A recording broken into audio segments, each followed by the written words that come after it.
Assalamualaikum warahmatullahi wabarakatuh.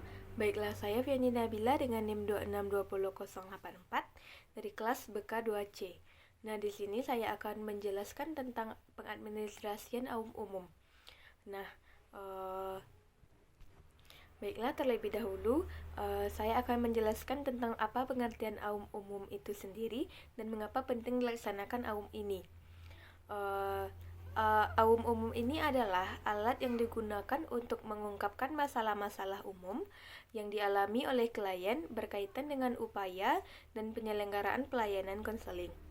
Nah, mengapa AUM ini penting dilaksanakan? Karena AUM ini diberikan untuk mengidentifikasi atau mengungkap masalah-masalah yang ada pada diri klien. Oleh karena itu, klien diminta untuk mengungkapkan masalah dan mengisi lembar respon dengan keadaan yang sebenarnya. Nah, Ananda semua diharapkan untuk mengisi lembar respon dengan sungguh-sungguh sesuai dengan keadaan yang sebenarnya. Nah, selanjutnya saya akan menjelaskan tentang tujuan dari penyelenggaraan AUM ini. Nah, ada beberapa tujuan dari penyelenggaraan AUM ini, yaitu yang pertama, untuk mengungkap masalah seseorang secara umum. Selanjutnya, untuk mendapatkan gambaran mengenai masalah pribadi dan masalah berat yang dialami oleh mahasiswa. Dan tujuan yang terakhir ialah untuk mengetahui masalah kelompok di kalangan mahasiswa sesuai dengan bidang masalah. Nah, baiklah, selanjutnya saya akan membagikan lembar jawaban AUM ini. Nah, kemudian saya akan menjelaskan panduan pengisian lembar jawaban. Nah, diharapkan Anda semua menyimak agar tidak terjadi kesalahan dalam pengisian lembar jawaban. Yang pertama yaitu petunjuknya. Nah, alat ungkap masalah ini bukanlah sebuah tes atau ujian, melainkan alat ungkap tentang masalah-masalah yang sering mengganggu atau siapapun juga, yaitu masalah yang berkenaan dengan jasmani dan kesehatan, diri pribadi, hubungan sosial, ekonomi dan keuangan, karir dan pekerjaan, pendidikan dan pelajaran, agama, nilai dan moral, hubungan muda-mudi, keadaan dan hubungan dalam keluarga, serta waktu senggang. Di sini Ananda diharapkan menjawab dengan sungguh-sungguh dan jujur. Semua jawaban berupa keluhan Ananda yang rasakan akan sepenuhnya dirahasiakan. Jawaban Ananda itu hanya dipergunakan untuk membantu Ananda untuk kepentingan Ananda sendiri. Nah, hal-hal yang perlu Ananda perhatikan dalam pengisian AUM ini ialah Ananda harus membaca semua item, kemudian dan dipertimbangkan keadaannya pada diri Ananda sendiri, serta semua jawaban pada lembaran AUM hendaknya Ananda jawab dengan sungguh-sungguh. Nah, selanjutnya saya akan membagikan buku AUM-nya.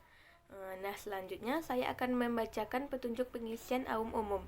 Nah, langkah pertama yaitu bacalah daftar berikut ini dengan teliti dan tandailah masalah-masalah yang bagi Ananda merupakan keluhan atau gangguan dengan cara menjelangi nomor masalah pada lembar jawaban.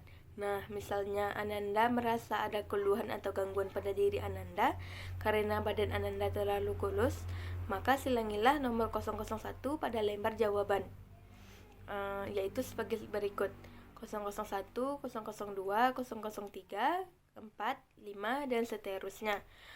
Bacalah satu persatu semua pernyataan pada daftar tersebut, nomor 001 sampai dengan 210. Jangan Ananda yang Ananda lewati. Dan setiap kali Ananda sampai pada masalah yang mengganggu Ananda, silangilah nomor masalah tersebut pada lembar jawaban. Langkah kedua yaitu, jika Ananda telah selesai dengan langkah pertama, tinjaulah kembali masalah-masalah yang Ananda tandai itu. Kemudian pilihlah masalah yang menurut Ananda amat berat dan amat mengganggu pada lembar jawaban. Dan kemudian langkah ketiga yaitu setelah menyelesaikan langkah kedua, jawablah tiga buah pertanyaan yang tertera pada halaman terakhir buku ini. Tulislah jawaban Ananda di bagian yang tersedia pada lembar jawaban. Untuk semua jawaban itu wajib dijawab. Nah, untuk sesi pengerjaannya, AUM umum ini bukanlah suatu tes yang memiliki standar waktu dalam pelaksanaannya.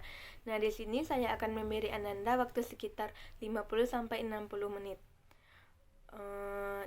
Ketika dimulai pelaksanaan AUM umum diharapkan untuk tidak mencoret buku AUM-nya. Baiklah, pelaksanaan AUM umum dimulai dari sekarang. Nah, jika Ananda semua telah selesai mengerjakannya, sebelum saya mengumpulkan lembar respon, alangkah baiknya jika lembar respon Ananda sekalian untuk diperiksa kembali apakah sudah Ananda pekerjakan dengan baik, agar saya dapat memperoleh informasi lengkap Ananda semua dari hasil AUM-nya. Nah, perlu Ananda semua ketahui bahwa lembar respon Ananda akan dijaga kerahasiaannya. Lembar respon yang berisi tentang informasi pribadi Ananda tidak boleh diketahui oleh orang umum. Oleh karena itu, lembar respon AUM akan disimpan dengan baik dalam bentuk cumulative records yang hanya bisa diakses oleh konselor. Dengan dikumpulkannya lembar respon Ananda, maka berakhir proses pengisian AUM umum kita. Sekian yang dapat saya jelaskan. Terima kasih. Assalamualaikum warahmatullahi wabarakatuh.